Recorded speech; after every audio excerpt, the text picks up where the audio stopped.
Hello and welcome to The Essential Reads. My name is Isaac and my goal is to bring to you a bunch of classic audiobooks in an easy and accessible way. We are continuing with Fyodor Dostoyevsky's Crime and Punishment, and this is part 2, chapter 6. Let's begin. As soon as she had gone, however, he got up, set the door on the hook, untied the bundle of clothes which Razumikhin had brought earlier and done up again, and began to put them on. It was a strange thing. He suddenly seemed to have become completely calm. Now he was affected neither by the mad delirium that had plagued him earlier, nor the panic fear from which he had suffered all the time thereafter. This was his first moment of a strange, abrupt calm. His movements were precise and clearly focused. They contained a hint of firm resolve. "Today! It must be today!" he muttered to himself. Though he knew he was still weak, a powerful emotional tension which had attained the pitch of a state of calm, a fixed and obsessive idea, had given him strength and self-confidence. Even so, he hoped he would not fall down the street. Completely attired in his new suit of clothes, he looked at the money that lay on the table, thought for a moment, and put it in his pocket. It amounted to 25 rubles. He also took all the copper 5-kopek coins, the change from the 10 rubles Razumikhin had spent on the clothes. Then he quietly undid the hook, emerged from the room, and descended the staircase, glancing in through the wide open door of the kitchen as he went. Nastasia stood there with her back to him, bending down as she blew on the coals in the lady's samovar. She did not sense his presence, and indeed, who would have ever supposed that he might simply leave? A moment later, and he was out on the street. It was about 8 o'clock. The sun was going down.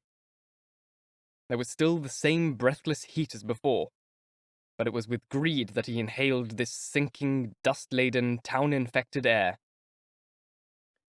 His head began to go round a little. A kind of wild energy suddenly shone in his inflamed eyes and pale yellow, emaciated features. He did not know where he should go, and was not even thinking of it. All he knew was that all this must be brought to an end today, in one go, right now. Otherwise I can't go home, because I don't want to go on living like this. But how was he to bring it to an end? With what means? He had not the slightest idea, and he did not want to think about it either. He drove the thought away. Thought tormented him. All he could do was feel, knowing that, whatever else happened, the situation must be changed. By whatever means possible, he kept repeating with a desperate, obsessive self-confidence and resolve. Following his old habit, and taking the customary route of his previous walks, he set off straight for the Haymarket. In the roadway in front of the chandler's shop, he encountered a young man with black hair who was playing the hurdy-gurdy, churning out a thoroughly poignant romance. He was accompanying a girl of about 15, who stood before him on the pavement, dressed like a young lady of the aristocracy in a crinoline, mantilla, gloves, and a straw hat with a bright orange feather in it. All of these were old and shabby. In a nasal street voice that was nonetheless strong and appealing, she was singing the romance to its end in the expectation of receiving a 2-kopek piece from the shop. Raskolnikov paused, side by side with the 2 or 3 other members of the audience, listened for a while, took out a 5-kopek coin, and placed it in the girl's hand. Quite suddenly, she interrupted her singing, on the very highest and most poignant note, as though she had cut it off with a knife, called sharply to the hurdy-gurdy player, "That's enough!" And they both dragged themselves off to the next little shop. "Do you like street singing?" Raskolnikov suddenly inquired, addressing himself to the elderly passer-by who had been standing next to him, listening to the hurdy-gurdy, and who had the appearance of a flaneur. The man looked at him in timid astonishment. "I do," Raskolnikov went on, but with an air that suggested he was talking about some subject quite remote from that of street singing. "I like to hear singing to the accompaniment of a hurdy-gurdy on a cold, dark and damp autumn evening. It must be a damp one, when the faces of all the passers-by are pale green and sickly-looking. Or even better, when wet snow is falling, quite vertically, with no wind, you know? And through it the gas lamps gleaming." "No, sir, I don't know. Excuse me. The gentleman muttered, frightened by both Raskolnikov's questions and by his strange appearance, and crossed over to the other side of the street. Raskolnikov walked straight on and emerged at the corner of the Haymarket, where the artisan and the peasant woman had been talking to Lizaveta that day. Recognizing the spot, he stopped, looked around, and turned to a young lad in a red shirt who was standing outside the entrance to a flower dealer's shop and standing with vacant curiosity. There's an artisan who has a stall on this corner, with a peasant woman, his wife, isn't there? There's all kind of folk have stalls here. The lad replied, giving Raskolnikov a measuring look from above. What's his name? Whatever he was christened. You're from Zaraisk too, aren't you? Which province? The lad again surveyed Raskolnikov. What we have, Your Excellency, is not a province, but a district. And since my brother's the one who did the travelling while I stayed at home, I don't rightly know, sir. Perhaps Your Excellency will forgive me out of the greatness of his soul. Is that an eating house up there? It's an inn. They've got billiards, too. And you'll find some of those princesses there. Couldn't be better. Raskolnikov walked across the square. At this corner, there was a dense crowd of people. Mujiks, all of them. He squeezed his way into the very thick of them, peering into their faces. For some reason, he felt a longing to talk to them. But the mujiks paid no attention to him, and somehow kept on making a tremendous din, bunched up into little groups. He stood for a bit, reflected, and then turned right along the pavement in the direction of V. Leaving the square behind, he found himself in a side lane. He had walked down this lane many times before. It made a bend and led from the square to Sadovaya Street. During his recent weeks of wretchedness, he'd actually felt a longing to loaf around in all these places, so as to get even more wretched. Now he entered the lane, thinking of nothing. There was a large building here, which was entirely taken up with drinking dens and other food and drink establishments. Every moment or so, women came running out of them, attired for the neighborhood, bareheaded and wearing only their dresses. In 2 or 3 places, they were huddled together on the pavement in groups, mostly at the top of the descents to the lower floor, where, by way of a couple of steps, it was possible to enter various establishments of a highly recreational nature. Coming from one of these at that moment was enough noise and uproar to fill the whole street. The strum of a guitar and singing of songs, and the sound of people enjoying themselves to the full. A large group of women was gathered outside the entrance. Some of them sat on the steps, others on the pavement, and yet others stood talking together.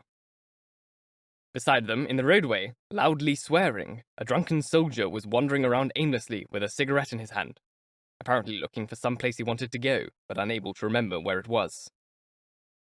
One ragged man was exchanging abuse with another ragged man, and someone else, who was dead drunk, lay sprawled across the street. Raskolnikov stopped beside the large group of women. They were talking in hoarse voices. They were all wearing cotton dresses and goatskin shoes, and their heads were uncovered. Some of them were over 40, but there were others who were not much more than 17, and nearly all of them had black bruise marks around their eyes. For some reason, the singing interested him. All that noise and uproar down there. From inside, through shrieks and bursts of laughter, came the sound of a reedy, falsetto voice, singing an impetuous melody to a guitar accompaniment. Someone was dancing desperately to it, beating out the rhythm with his heels. He listened with an attention that was fixed, somber, and reflective. Bent forward as he stood at the entrance, looking curiously down from the pavement into the passage below. "Oh, you handsome, duty policeman, don't beat me for no reason," the singer's reedy voice spilled out. Raskolnikov felt a terrible desire to find out what this song was, and as though everything were bound up in that. Why don't I just go in? He thought. They're laughing, drunk. Well, what if they are?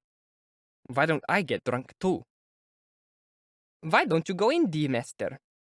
One of the women asked in a somewhat resonant voice that was not yet completely hoarse. She was young, not even bad-looking. The only one in the whole group. Not likely, pretty face. he replied, coming out of his stooping position and giving her a look. She smiled. The compliment was thoroughly to her liking. "Why don't you go in, dear master? You're rather pretty yourself," she said. "Look how skinny he is," another woman observed in a bass voice. "Have you just come out of hospital or something?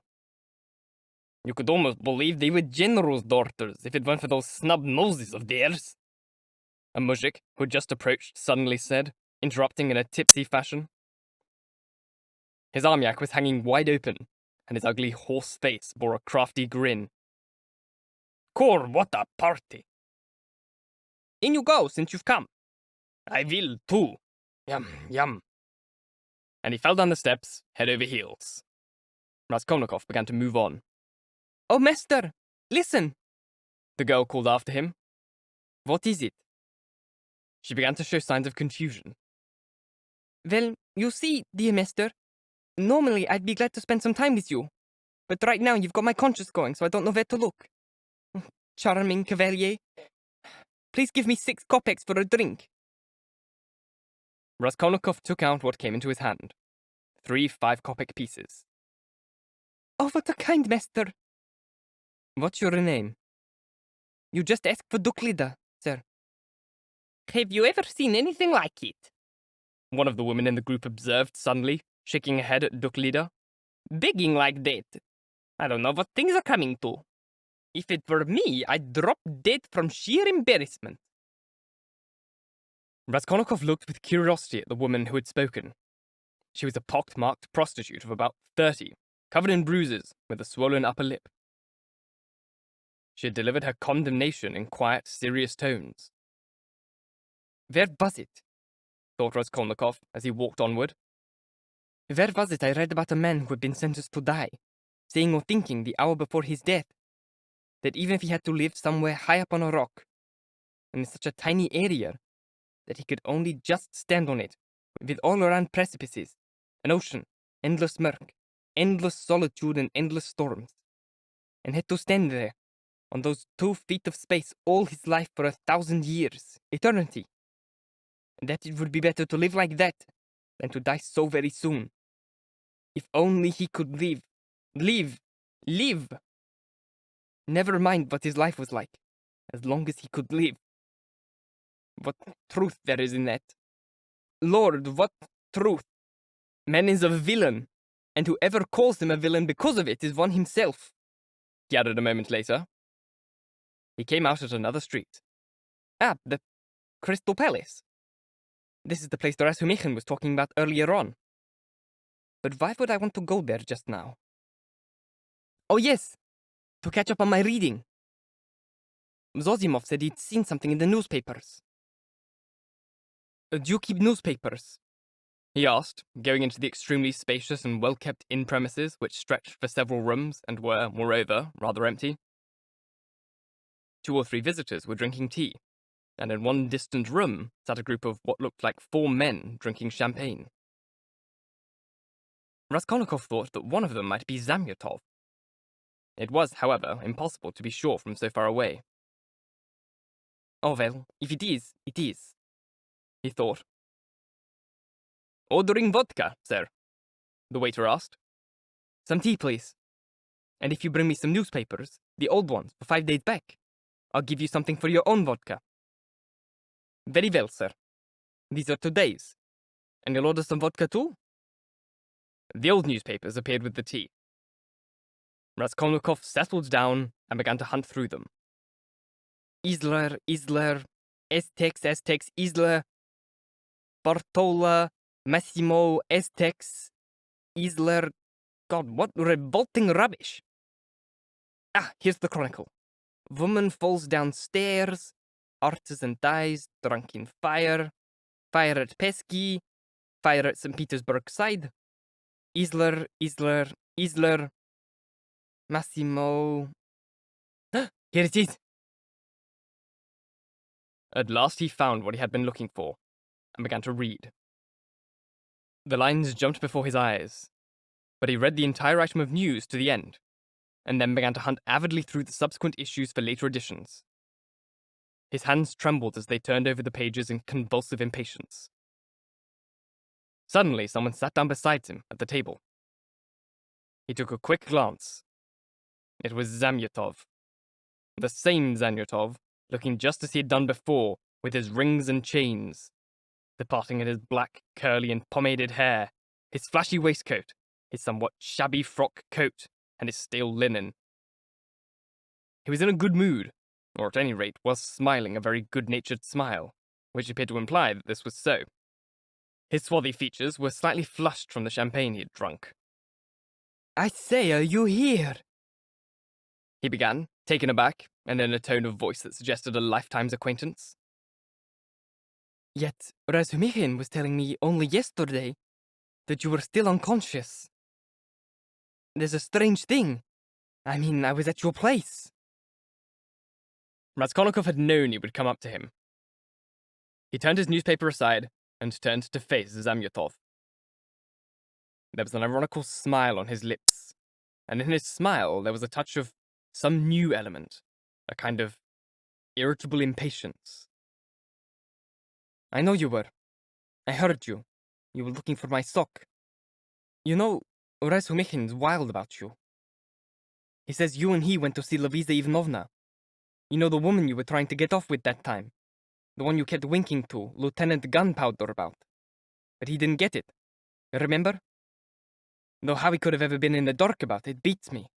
It was plain as daylight. Eh? What a rousy chap he is. Who? Gunpowder? No, your friend Razumikhin. You live a good life, don't you, Mr. Zamyotov? Free entry to all the best establishments. Who was that filling you up with champagne just now? Oh, we were just having a drink or two. You call that filling up? An honorarium. You never let an opportunity slip.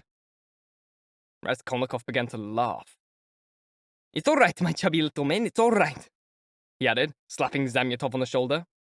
"I don't mean it in a nasty way. More like two friends having a playful scrap, as that decorator fellow of yours said after he'd been having a go at Mitka, you know, in the case about the old woman." "How do you know about that?" "Perhaps I know more about it than you do. I say, it strikes me that there's something strange about you. I think you're still very ill. You should never have come out." "Something strange about me?" "Yes. What are you doing? Reading the newspaper?" "That's right. There's a lot about fires in them." "No, I haven't been reading about the fires." Just then he gave Zamyotov a mysterious look. The mocking smile distorted his lips once more. "No, not about the fires," he went on, winking at Zamyotov. "Come on, dear young man, own up. You're just dying to know what I've been reading about, aren't you?" "No, I'm not. I asked, that's all." "What's wrong with that? Why do you keep... Listen, you're a well-read, educated man, aren't you?" "I did 6 years at the gymnasium," Zamyotov replied with a certain amount of dignity. 6? A real little man of the world. With a parting and rings. A wealthy individual. Goodness me, what a charming little fellow. At this point, Raskolnikov dissolved into a nervous laughter, right in Zamyotov's face. Zamyotov started back, not so much offended as though thoroughly astonished. "I say, you're really behaving most strangely," Zamyotov said again in a very serious tone of voice. "If you ask me, you're still delirious." "Delirious? You're wrong there, my little friend of the world. So you think I'm strange, do you? Curious, aren't you, eh?" "Yes, I am. Curious to know what I was reading about, what I was looking for. Goodness, how many back numbers I asked them to bring me. Looks suspicious, eh? Well, tell me then. All is upstairs? What do you mean, upstairs?" "I'll tell you afterwards what stairs I have in mind. But right now, my dear, beloved little fellow, I'm going to make you a declaration. No, a confession. No, that's not right either. I shall make a deposition, and you shall take it down. That's it. My deposition is as follows. I was reading. I got interested, was looking, searching, and so I dropped in here to find out about the murder of the civil servant's widow. He articulated at last, almost in a whisper, bringing his face extremely close to Zamyotov's. Zamyotov was looking steadily at him, not moving a muscle, and never once turning his face away. Later on, Zamyotov thought the strangest thing of all had been the fact that their silence had lasted a whole minute, and that they had spent its entirety staring at each other. Well, so what if you've been reading about it? He shouted suddenly in bewilderment and impatience. What business is it of mine? What does it matter? It's the same old woman, Raskolnikov went on, still in a whisper, and without batting an eyelid at Zamyotov's outburst. The same old woman you'd started to talk about in the bureau that time when I passed out. What do you mean? What should I understand? Zamyotov managed to get out, almost in a state of panic. For an instant, Raskolnikov's impassive and serious face was transformed, and he suddenly dissolved again into the same nervous laughter as before, as though unable to control himself.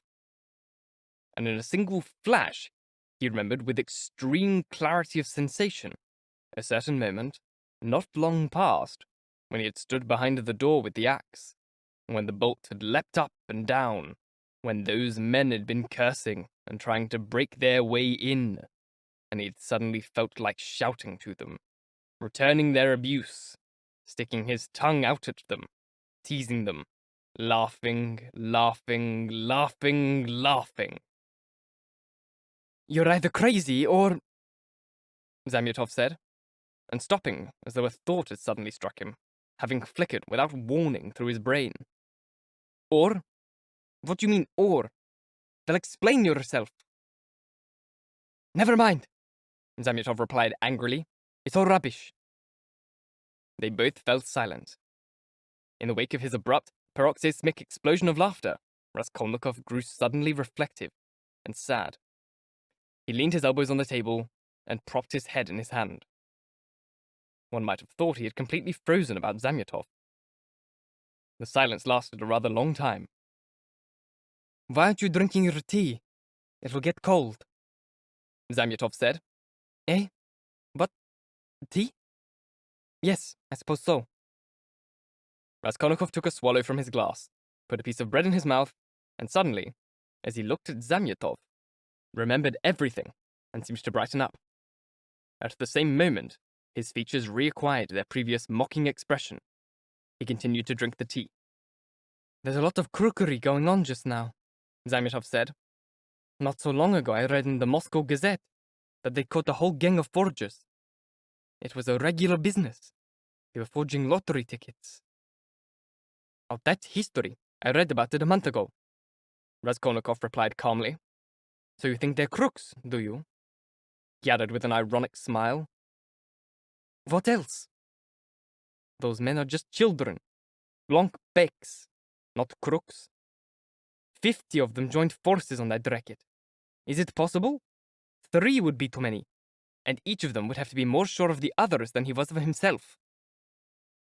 And if just one of them got drunk and spilled the beans, the whole thing would go up in smoke. Blanc becs. They hired unreliable people to cash the forged tickets at the banks. Is that the kind of thing you'd entrust to the first person who walked along? All right, let's suppose it worked, even with blanc becs. Each man succeeded in cashing a million's worth. All right, what about afterwards? The whole of the rest of their lives? Each of them, depending on the others for the whole of the rest of his life. A man would do better to hang himself. But these fellows didn't know how to go about cashing the things. One of them walked into a bank, got 5,000, and his hands started to tremble. He managed to count 4, but took the 5th without counting, on trust, in a hurry to get the loot into his pocket, and make off as quickly as possible. Well, of course he aroused suspicion. And the whole thing went bang, just because of one simpleton. Is it possible that his hands shook? Zamyotov said, catching on to his train of thought. Oh yes, sir, it's possible. Indeed, I'm quite sure that it's possible. Sometimes they can't just go through with it. Thing like that. Well, I mean, would you be able to? I know you wouldn't. To endure such horrors just for the sake of 100 ruble payoff? Take forged lottery tickets? Where? To a bank? Where they wouldn't know that kind of thing inside out? No. I'd lose my nerve. Wouldn't you? Raskolnikov suddenly felt a terrible urge to stick out his tongue. At moments, a feverish chill ran up and down his spine. I wouldn't do it like that, he said from far away. This is how I'd go about it. I'd count the first 1,000 about 3 or 4 times from each end, examining every note. Then I'd move on to the second 1,000. I start counting it, wait until I got to the middle, and then take out a 50-ruble note. Say, hold it up to the light, turn it around, hold it up to the light again. What if it were a fake? I've learned to be weary, I'd say. My aunt lost 25 rubles the other day like that. And I told the whole story right there and then. And after, I'd start counting the third 1,000. No, I'd say. I'm sorry. I think I made a mistake when I was counting the 700 of the second 1,000. I'd be seized by doubt, give up counting the third 1,000, and go back to counting the second again. And go on like that till I'd counted all 5. And when I'd finished, I'd take a note from the 5th and a note from the 2nd, hold them up to the light as before, and again with the dubious look. Change these 2, please. And by then, the sweat would be streaming down the cashier's face so badly that he'd do anything to be free of me. When I was finally through, I'd walk off, open the door, but then say, "No, I'm sorry." Go back to the counter again and ask some question or other. Request an explanation, perhaps. That's the way I'd go about it. Good Lord! Those are terrible things you're saying, Zamyotov remarked, laughing. But that's all just words.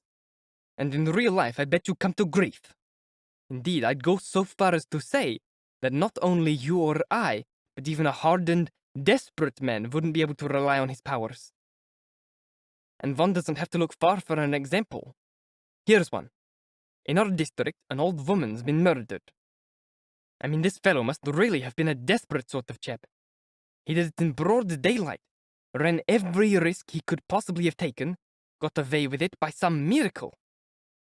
But even his hands shook. He didn't manage to get his hands on the money. He couldn't go through with it. The facts of the case are quite plain. Raskolnikov almost took offense. Plain? Well, off you go right now and catch him then. What's the point? And be caught. By whom? You? Who are you to catch him? You'll have your work cut out. I mean, what's the thing one always looks for first? It's whether a man's spending money or not, isn't it? One moment he doesn't have a bean, and the next he's suddenly splashing out everywhere. So it stands to reason it must be him. Any schoolboy could fool you that way, if he felt like it. The fact remains that they all do it, Zamyotov replied. A man will commit some cunning murder, risk his own life, and then go shooting off to a pothouse. It's the spending that catches them out. They're not all cunning chaps like you. You'd never go to a drinking house, I imagine. Raskolnikov knit his brows and gave Zamyotov a fixed look. I suppose by now you're getting into the swing of it, and want to know how I've acted in this case, he asked with a disgruntled air. I would, Zamyotov replied seriously and firmly. His words and appearance were becoming just a little too serious. Really? Really. Very well. This is how I would have acted. Raskolnikov began, once again bringing his face close to Zamyotov's, again looking steadily at him, and again speaking in a whisper so that this time Zamyotov actually flinched. This is what I would have done. I'd have taken the money and the valuables, and once I'd gotten away, I wouldn't have looked in anywhere, but would have immediately gone to some remote place where there were just a lot of fences, and practically nobody about. A kitchen, a garden, or somewhere like that. In this yard, I'd have picked out beforehand some heavy building block of pooled, or more in weight, somewhere in a corner, by a fence. A block that had lain there since the time the house was built, perhaps. I'd have lifted up that block. Underneath it, there'd be bound to be a hole. And into the hole, I'd have put all the valuables and money. Then I'd have replaced the block in the position it had lain in before, pressed it down with my foot, and gone away. And I wouldn't have taken the stuff for a year, not for 2 years, or even 3. They could look as hard as they liked. They'd never find it. You're crazy, Zamyotov said, almost practically in a whisper, and for some reason he suddenly moved away from Raskolnikov. Raskolnikov's eyes began to glitter. He'd gone terribly pale. His upper lip was trembling and twitching. He leaned as close to Zamyotov as he could, and began to move his lips without saying anything. He knew what he was doing, but he could not control himself. The terrible words, like the doorbolt that day, were leaping up and down on his lips. In a moment they would break loose. In a moment he would let them out. In a moment he would say them aloud. What if it were I who murdered Lizaveta and the old woman? He said suddenly, and recovered his grip. Zamyotov stared at him wildly for an instant, and turned as pale as a sheet. His face was distorted by a smile. Is this really possible? He said in a voice that could scarcely be heard. Raskolnikov gave him a look of malicious hostility. Admit that you believed me. You did, didn't you? Of course I didn't. And now I believe you even less, Zamyotov said hastily. Quote you at last. The man of the world's been stymied. You must have believed me before, if now you believe me even less. I didn't, I tell you, Zamyotov exclaimed, obviously embarrassed. Is that why you've been trying to frighten me? To lead me up to this? So you don't believe me? Then what were you talking about in my absence, after I'd left the bureau that day? Invited Lieutenant Gunpowder question me after I recovered from my faint. Hey you! He shouted to the waiter, getting up and taking his cap. How much does mine come to? 30 kopecks in all, sir, the waiter replied, hurrying across. Here's 20 kopecks extra for your vodka.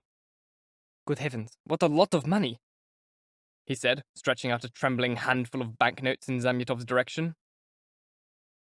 Red banks, blue banks, 25 rubles. Where did they come from? And where did my new clothes come from? I mean, I hadn't a kopeck. I expect you've already interrogated my landlady. Well, that's enough. As they cause. Goodbye. Delighted to have met you. He went out, trembling all over with a kind of hysteria, in which there was at the same time an element of unendurable pleasure. He was, however, morose and horribly tired. His features were distorted, as after a fit of some kind. Quickly, his exhaustion grew greater. His energies would suddenly be aroused and spring into life at the very first impulse, at the first stimulating sensation, and would ebb away just as quickly as the sensation itself ebbed away. Meanwhile, Zamyotov, now alone, sat for a long time in the same spot, pondering things in his mind. Without intending to, Raskolnikov had upset all his calculations with regard to a certain point, and had definitely confirmed his opinion. That Ilya Petrovich is a numbskull, he decided at last. No sooner had Raskolnikov opened the door onto the street, than suddenly, right there on the forecourt, he collided with Razumikhin, who was on his way in. Neither observed the other, even a single step away, with the result that they almost banged their heads together. For a moment or two, they gave each other a measuring look. Razumikhin was utterly dumbfounded. But suddenly, anger, real anger, flashed threateningly in his eyes. So this is where you've got to, he shouted at the top of his voice. You've absconded from your sickbed. And there was I, looking for him under a sofa. We even went up into the attic. I nearly gave Nastasia a dusting because of you. And this is where he is. Roger, my lad, what is the meaning of this? Tell me the truth. All of it! Confess, do you hear? The meaning of it is that I'm heartily sick of the lot of you, and I want to be on my own, Raskolnikov answered calmly. On your own? When you can't even work yet? When your face is as white as a sheet and you're out of breath? You fool! What have you been doing in the Crystal Palace? Confess this instant! Leave me alone, Raskolnikov said, and tried to walk past. This drove Razumikhin into a frenzy. He seized Raskolnikov firmly by the shoulders. Leave you alone? You dare to tell me to leave you alone? Do you know what I'm going to do with you now? I'm going to pick you up, put you under my arm, take you home, and place you under lock and key. Listen, Razumikhin, Raskolnikov began quietly, and it appeared, in a state of total calm. Are you really unable to see that I don't want your good deeds? And what is this desire of yours to do good deeds for people who spit upon them? Who, if the truth be told, find them a serious burden on their endurance? I mean, why did you bother to track me down when I first fell ill? What if I'd been only too happy to die? After all, I've surely made it plain enough to you today that you've been tormenting me, that I'm fed up with you. You seem to have a positive desire to torment people. I do assure you that all this is seriously getting in the way of my recovery, because it is a constant irritation to me. I mean, Zosimov actually left earlier on today so as not to irritate me. So for God's sake, leave me alone too. In any case, what right do you have to keep me there by force? Surely you can't possibly fail to see I'm speaking with all my wits about me now. Tell me, what can I do to stop you from pestering me and doing good deeds for me? I'm willing to admit that I'm mean and ungrateful. Only leave off, all of you. For God's sake, leave off, leave off, leave off. He had begun calmly, savouring the mass of venom he was about to unleash, but ended in a state of frenzy, gasping for breath that he had done earlier with Luzhin. Razumikhin stood still, thought for a moment, and then released his hand. Then clear off and go to the devil, he said quietly, almost reflectively. Wait! He roared suddenly as Raskolnikov was about to move off. Listen to what I've got to say. I hereby declare to you that you're all, every last one of you, a crowd of windbags and show-offs. As soon as you come up against some pathetic little bit of suffering, you fuss over it like a hen with an egg. And even then you steal from the authors. There's not a spark of independent in you. You're made of spermacetic ointment. And you've got whey in your veins instead of blood. I wouldn't trust a single one of you.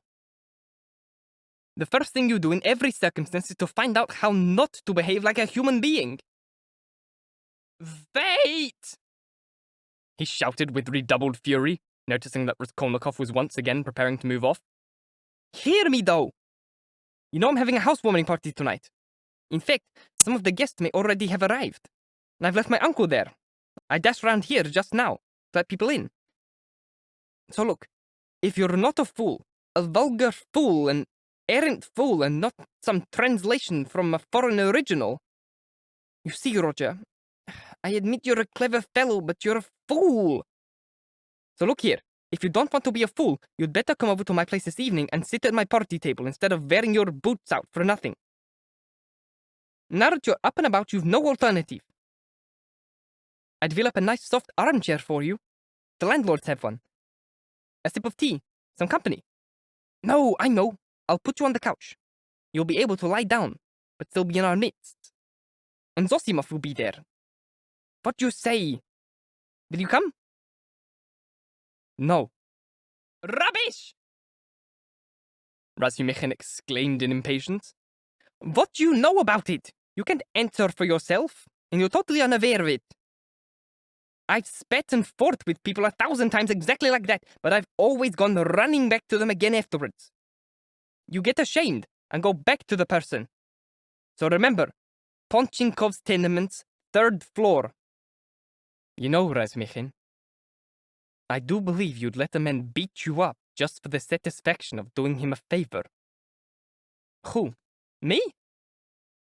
I'd put his nose out of joint for the mere suggestion. Podchinkov Tenements, number 47, the apartment of civil servant Babushkin. I shan't come, Razumikhin. Raskolnikov turned around and walked away. I bet you do! Razumikhin shouted after him. Otherwise you don't want to know. Hey, wait! Is Zamyotov in there? Yes. Did you meet him? Yes, I did. And did you speak to him? Yes. What about? Oh, the devil with you. Don't tell me then. Podchinkov's number 47 by Bushkin's place. Remember now. Raskolnikov walked along to Sadovaya Street, and then turned the corner. Meditatively, Razumikhin watched him go. At last, with a wave of his hand, he went inside the building, but stopped halfway up the stairs. The devil take it, he thought, almost aloud. He talks rationally enough, but it's as if I'm a fool too. Don't madmen talk rationally? That is what Zosimov said he was afraid of, if I'm not mistaken. He tapped his head with his forefinger. I mean, what if... Oh, how could I have let him go off on his own like that? May drown himself. Damn it, how stupid I was. This will never do. And back he went running in order to catch Raskolnikov up. But by now the scent had grown cold. He spat, and with rapid steps turned to the Crystal Palace in order to ask Zamyotov some questions. Raskolnikov had gone straight to Ski Bridge. He stood in the middle of it, by the railing, leaning on it with both elbows, and began to look far into the distance. After he had taken his leave of Razumikhin, he had grown so weak that he had hardly been able to drag himself here. He felt like sitting or lying down somewhere, out in the street. As he leaned over the water, he gazed absent-mindedly at the last pink reflection of the sunset, at the last row of buildings that loomed darkly in the thickening twilight, at one far-off window in an attic somewhere on the left bank, gleaming as though a flame from the sun's last ray which had struck it for a moment, at the darkening water of the canal, and seemed to be staring at that water with attention. At last, red circles began to spin in his eyes. The buildings began to move. Passers-by, embankments, carriages, all began to revolve and dance in a circle. Suddenly he gave a shudder. Possibly saved once more from fainting by a wild, outlandish apparition.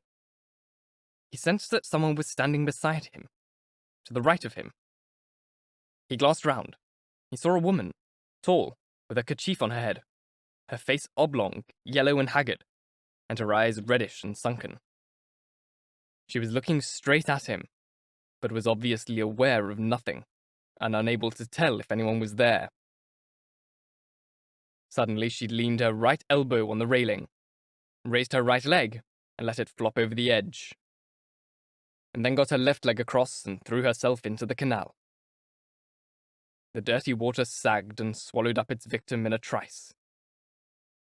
But a moment later, the drowning woman floated up again and was carried off slowly downstream, her head and legs in the water, and her back out of it, with her skirt whipped up and ballooning on the surface like a pillow. She's drowned herself! Dozens of voices clamoured. People came running. Both embankments were crawling with spectators, and all around Raskolnikov on the bridge people crowded together, pressing him and pushing him from behind. Oh, for God's sakes, that's our Afrosinyushka! A woman's voice wailed somewhere close by. For God's sake, rescue her! Kind friends and fathers, pull her out of there! A boat! A boat! People shouted from the river. But now a boat was no longer required. A policeman ran down the steps of one of the descents to the canal, threw off his overcoat and boots, and hurled himself into the water. There was not much that needed to be done. The water had carried the drowning woman to a point just a couple of yards from the descent. With his right hand he seized her by her clothes, while with his left he succeeded in catching hold of a pole which his mate held out to him. and the woman was hauled out. They lay her on the granite slabs of the descent. She soon came to, raised herself, sat up, and began to sniff and sneeze, vacantly wiping her wet dress with her bare hands. She did not say anything. "She drunk herself crazy, friends! Drunk herself crazy!" The same female voice wailed from beside Afrosinushka now. "And the other day she tried to hang herself too. We had to take her down from the rope. I went out to a corner shop, left my little girl to keep an eye on her, and look what a terrible thing happened. She's from round these parts, dearie, from round these parts. We live next door to her, the second building from the end, right here." The crowd had dispersed. The policeman continued to hover round the woman who had tried to drown herself. Someone shouted something about the bureau. Raskolnikov looked at everything with a strange sense of indifference and lack of involvement. He had begun to feel revolted. "No, that's vile. The water, it's not worth it," he muttered to himself. "Nothing's going to happen." He added, "There's no point in waiting around. What was that about the bureau? And why isn't Zamyotov at the bureau? It doesn't close until 10. He turned his back to the railing and looked around him. "Well, so what then? Perhaps I will," he said resolutely, left the bridge, and set off in the direction of the bureau. His heart felt empty and hollow. He did not want to think. Even his depression had gone, and he possessed not a trace of the energy he had felt earlier when, leaving his quarters, he had told himself he was going to bring it all to an end. It had been replaced by a state of complete apathy. After all, this is a way out too, he thought as he walked slowly and languidly along the embankment of the canal. I will bring it all to an end, because I want to. But will it be a proper way out? Oh, it's all the same. There will be a couple of feet to turn around in. But what an end. Will it really be the end? Will I tell them, or won't I? Oh, the devil. I'm tired. I want to sit or lie down as soon as possible. The most embarrassing thing about it is that it's so stupid. I don't give a spit. God, what stupid things come into one's head. In order to reach the bureau, he had to keep straight on and take the second turning to the left. It was hardly any distance at all. When he came to the first turning, however, he stopped, thought for a moment, then walked down the alley and made a detour by the way of two other streets. Perhaps without any particular purpose in view, but perhaps also in order to spin out the moment and gain some time. As he walked, he looked at the ground. Suddenly, it was as if someone had whispered something in his ear. He lifted his head and saw he was standing outside that building, right by its front entrance. He had not been here since that evening. Had not so much as passed it. An irresistible and inexplicable desire drew him onwards.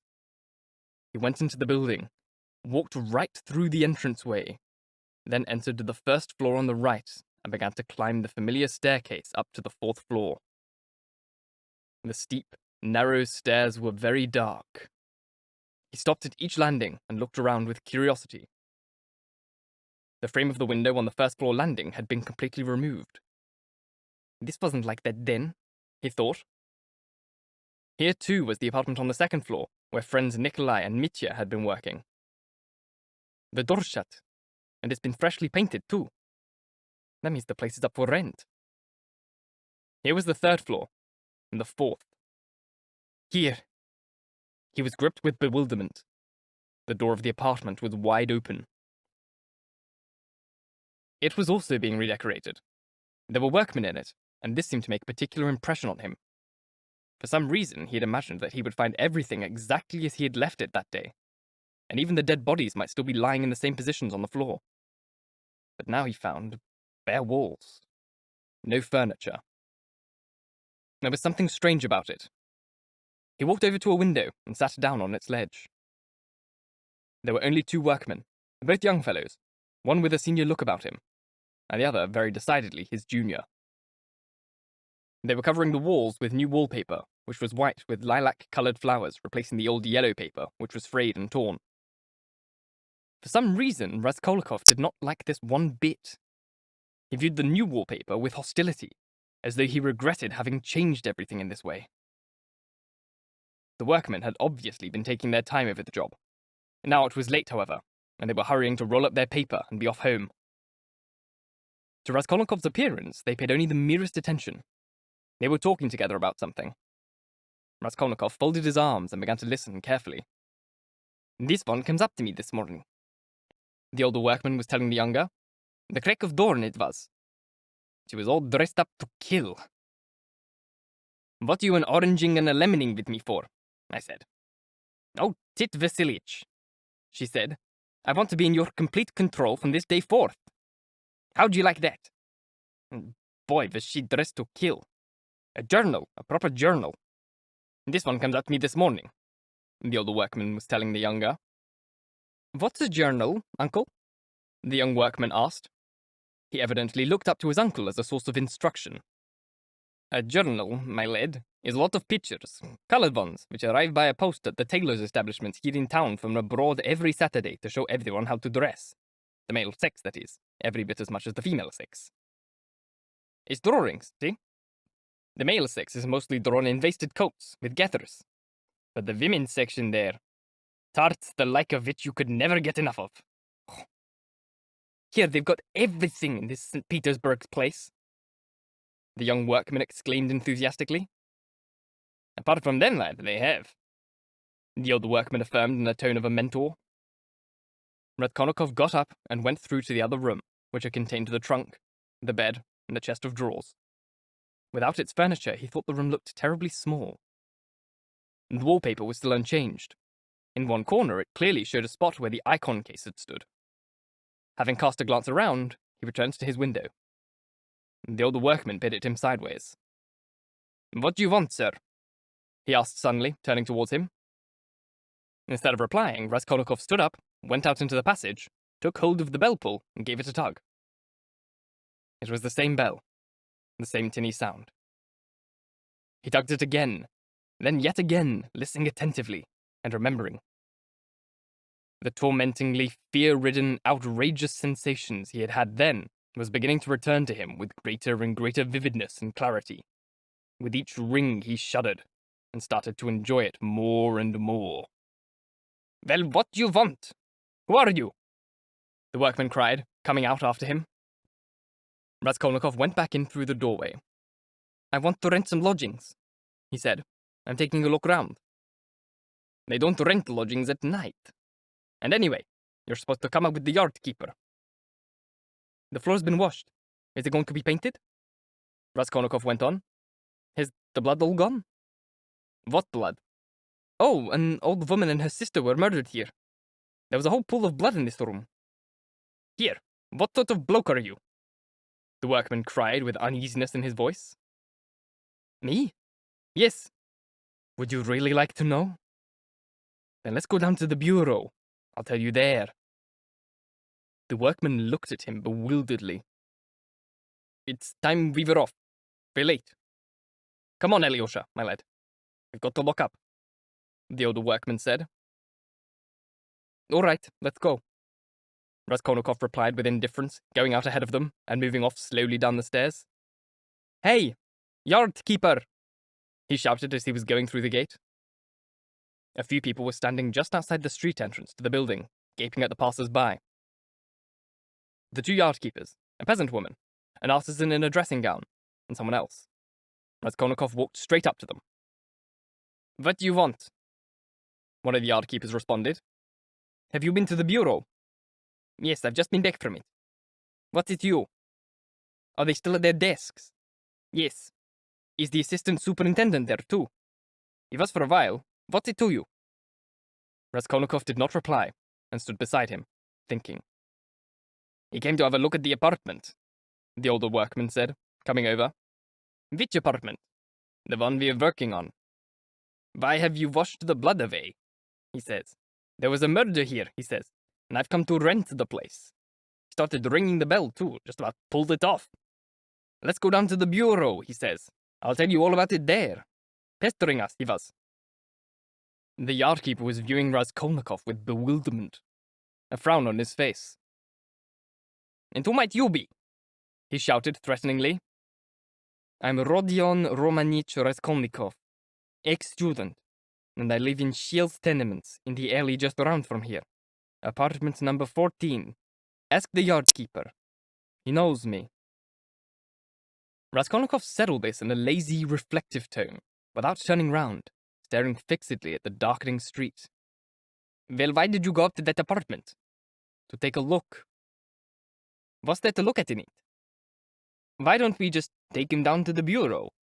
Said the artisan, intervening suddenly and then falling silent. Raskolnikov cocked an eye at him over his shoulder, took a good look, and said quietly and lazily as before, Very well. Come on then. Yes, why don't we just take him down to the bureau? Yes, we ought to take him down there. The artisan resumed, encouraged by this remark. What led him to talk about that? What's he got on his mind, eh? Maybe he's drunk. Or maybe he isn't. God only knows, the workman muttered. What's it got to do with you, anyway? The yardkeeper shouted again, growing angry and earnest now. Why have you come poking your nose in? Are you scared to go to the bureau? Raskolnikov said to him with a mocking smile. Who said anything about being scared?